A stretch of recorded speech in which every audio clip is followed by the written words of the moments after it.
So here we are again, students, with NCERT History Class 10th Lesson 1 Part 12 लेकर. Okay, so culture played an important role in creating of ideas of nation, art and poetry. देशभक्ति गीत, देशभक्ति paintings, story का मतलब कहानियाँ, music. जैसे अपना वंदे मातरम चलता है तो हमारी नस नस में देशभक्ति दौड़ जाती है और रोंगटे हमारे खड़े हो जाते हैं. ऐसे ही उन्होंने एक्सप्रेस किया और शेपिंग दी अपनी फीलिंग्स को, राष्ट्रीय भावनाओं को. Romantic artist and poets criticize the glorification of reason and science and focused instead of on emotions, intuitions and mystical feeling. वो अपनी गौरव गाथा, ग्लोरिफिकेशन क्या था, गौरव गाथा, रोमन गौरव गाथा लोगों को सुनाने लगे. ठीक है, फ्रांस आर्टिस्ट उनकी जो ग्लोरिफिकेशन, ग्लोरीफाइड करने लगे उनको चित्र के द्वारा कि देखिए हम ऐसे तो नहीं थे, जागिए.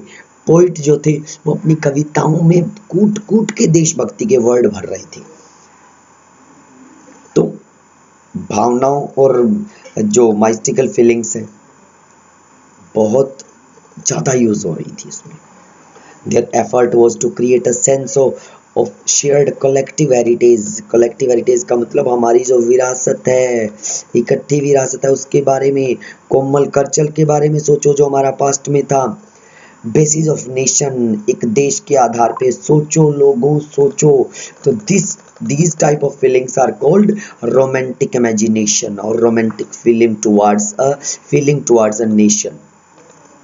ठीक है, उसके बाद देखिए कितनी अच्छी पिक है. A picture is worth 1,000 words. बिल्कुल. The Masquerade of Chaos, यूइंग डेलाक्रॉक्स, ये जो है वो पेंटर का नेम है. ठीक है, यूइंग डेलाक्रॉक्स 1824 में इन्होंने बनाई थी. ये हत्याकांड हुआ था चियोज के अंदर. उसमें क्या हुआ, द फ्रेंच पेंटर थे डेलाक्रॉक्स was one of the most important French romantic painter. बड़े रोमांटिक मतलब देशभक्ति पत्रकार थे, देशभक्ति की भावना से भरे पत्रकार थे. दिस यूज पेंटिंग जो कि 4.9 मीटर लंबी और 3.5 मीटर चौड़ी थी. डिपिक्ट्स मतलब उस पर बनाया एन इंसिडेंट, एक घटना, in which 20,000 Greeks were said to have been killed. 20,000 जो ग्रीक लोग थे वो मार दिए गए थे टक्स लोगों के द्वारा. टक्स मतलब मुस्लिम्स के द्वारा. On this island of Chios island पे. ठीक है, बाय ड्रामेटाइजिंग दिस इंसिडेंट, बड़े अच्छे से ड्रामेटाइज किया उन्होंने पेंटिंग के अंदर इस इंसिडेंट को. ड्रामेटाइज का मतलब डेमो देने लगे, लोगों को बताने लगे, करके दिखाने लगे. Focusing on the suffering of women, कि देखिए महिलाएं कैसे दुख पा रही हैं, बच्चे कैसे दुख पा रहे हैं. यूजिंग विविड कलर, बहुत अलग अलग कलर उन्होंने यूज करके बताया.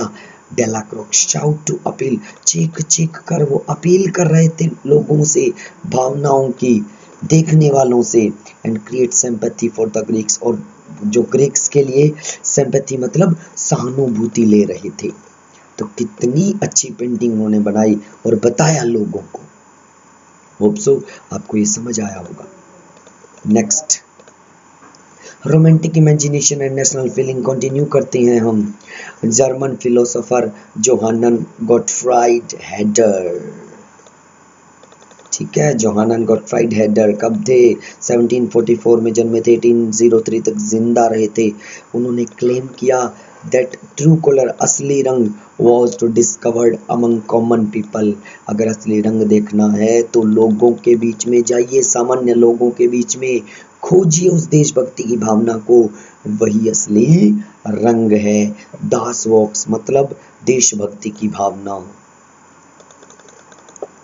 फोक सॉन्ग, लोकगीत, फोक पोइट्री, लोक कविताएं मतलब क्लासिकल गीत, classical poems, classical dance, folk dance जिसको बोलते हैं, स्थानीय जिसको बोलते हैं. ठीक है, popularized the true spirit of nation, और ये सब चीज़ें जो हैं वो एक सच्ची देशभक्ति की भावना आप में भरती हैं. ठीक है, क्योंकि लोकल कल्चर होगा, लोकल कल्चर जितना ज़्यादा लोगों को याद दिलाया जाएगा उनकी भावनाएं उतनी ही बढ़ती जाएंगी. दे एम्फेसाइज, उन्होंने जोर दिया ऑन वर्नाकुलर लैंग्वेज, मतलब स्थानीय लोकल भाषा। वर्नाकुलर क्या होता है? लोकल लैंग्वेजेस, उन पे जोर दिया। And the collection of local folklore, स्थानीय गीतों को कलेक्ट करो। Was not just to recover an ancient national spirit, ये जो है वो केवल जो पुराना स्पिरिट है, पुरानी भावना, जो राष्ट्रीय भावना है वो लेकर नहीं आएंगे, बल्कि but also to carry modern nationalist message, जबकि वर्तमान का संदेश भी लोगों के बीच में ये पहुंचाएंगे। टू लार्ज ऑडियंस, बहुत से लोगों के बीच, हु वर मोस्टली इलिटरेट। अब इलिटरेट लोगों को ये चीजें समझ आएंगी कि अनपढ़ लोगों के अंदर यही बातें देशभक्ति की भावना पैदा करेंगी। ठीक है students, next one, the case of Poland. अब पोलैंड का केस लेते हैं। ठीक है, अब हम पोलैंड के केस के बारे में बात करेंगे। Poland had been partitioned at the end of the 18th century। Partition का मतलब अलग कर दिया गया था 18वीं शताब्दी के अंत में। किसके द्वारा? By the great powers, Russia, Prussia और ऑस्ट्रिया के द्वारा। Even though Poland no longer existed an independent territory, यहाँ तक कि उनकी कोई इंडिपेंडेंट टेरिटरी नहीं थी। Nationalist feeling were kept alive through music and language, लोगों के अंदर फिर भी राष्ट्रीयता की भावना को बनाए रखा गया थ्रू किन? म्यूजिक मतलब गानों के द्वारा, भाषा के द्वारा। ठीक है, Karol Kurpinski celebrated the national struggle through his operas. Opera मतलब पुराना म्यूजिक। ठीक है, अपनी धुन पे, ओपेरा एक प्रकार की धुन होती है। And music, turning folk dance like the Polonaise and Mazurka into nationalist symbol। ये वहाँ के फोक डांस थे, पोलोनाइज और मजरूका, ये कर करके लोगों के अंदर अपनी जो राष्ट्रीयता की भावना है उनको जिंदा रखने की कोशिश कर रहे थे। कौन? करोल कुरपिंस्की।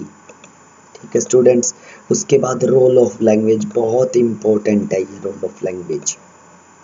भाषा का ही तो सारा रोल था।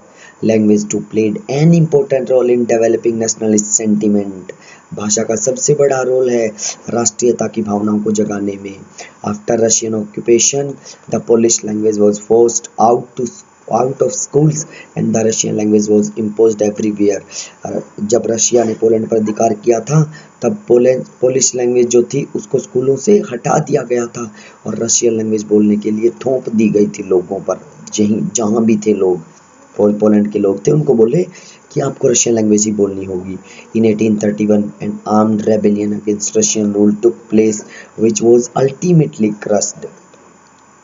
1831 में एक रेबेलियन हुआ था। रेबेलियन मतलब विद्रोह हुआ था रशियंस के खिलाफ, बट वो अपने आप क्रस्ड हो गया था। Following this many members of the clergy in Poland began to use language as a weapon of nationalist resistance. तो क्लर्गी जो लोग थे ना, उन्होंने पोलिश लैंग्वेज बोलनी शुरू कर दी कि यही लैंग्वेज जो है वो हमें बचाए रखेगी। नेशनल रेजिस्टेंस मतलब प्रतिरोध करना शुरू कर दिया उन्होंने राष्ट्रीय तौर पर लोगों के खिलाफ। ये रशिया के जो लोग थे। Polish was use to church gathering and all religions instructions. Polish जो लोग थे वो चर्च में इकट्ठा होने लगे और उनको धार्मिक जानकारियां दी जाने लगी। A large number of priests and bishops were put in jail or sent to Siberia। जो उनके पादरी थे और जो बिशप्स थे, जो मतलब साधु थे, उनको जेल भेज दिया गया या साइबेरिया भेज दिया गया by the Russian authorities, Russians के द्वारा, एज पनिशमेंट, सजा देकर, for their refusal to preach Russian. जब उन्होंने मना कर दिया, किसने? पादरियों ने और साधुओं ने, बिशप ने, कि हम रशियन में प्रीच नहीं करेंगे, प्रार्थना नहीं करेंगे। The use of Polish came to seen as symbol. अब जो पोलिश लैंग्वेज थी वो एक स्ट्रगल का सिंबल बन गई थी रशियन डोमिनेंस के खिलाफ। तो ये था रोल ऑफ लैंग्वेज। बाकी बातें हम करेंगे अगले पार्ट में। तो मिलते हैं पार्ट नंबर 13 में। Thank you.